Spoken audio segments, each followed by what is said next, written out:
Jennifer, thank you so much for joining us. Okay, so this survey comes out and it says that 50% of single women in America said that they would be less likely to date a Trump supporter. Meanwhile, the same study says that 39% of single men would be less likely to date a feminist. What is your reaction to that study? I feel like we have become more polarized over the last several years. It's not just a Trump thing. It's we have become more polarized, and women have become a lot more educated and outspoken about their beliefs and what they want.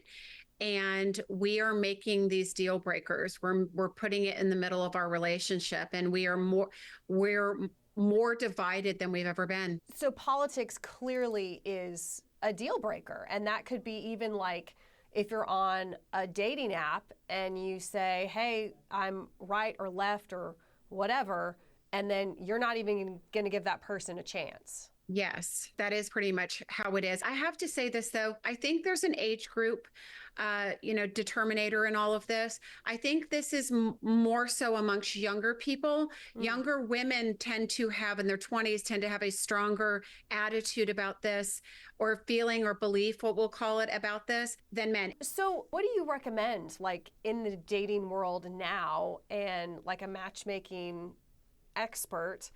And do you say you should give that person a try, or is someone so closed off that they won't even listen to what you are saying? I find myself saying this more and more and more, and whether it's politics or anything else, we have grown up in many of single people have grown up in this swiping society, and they think that there is it's just a swipe away, that there's a million options, and there's really not. We need to get back to relationship. We need to extend people grace. Nobody else is going to be perfect. Nobody's us. Nobody's going to believe all the things that we do. Sometimes we need to extend that grace and learn how to talk to each other, how to communicate, and how to come to an agreement on who we're going to be and what the relationship's going to look like. Yeah, and I think too, with the phone in general, a lot of people don't have a conversation to begin with. It's like, I'm just on my phone, I'm focused on my phone, and so that also is part of the problem too. Yeah, it's too easy. The phone makes it too easy, turns everything superficial. And again, I think, amongst the singles, we've had this swiping, 3 generations pretty much of swiping. And that whole idea of somebody can go away or we can ignore somebody, and just it's too easy on a computer or phone to do that instead of having conversations and talking about things.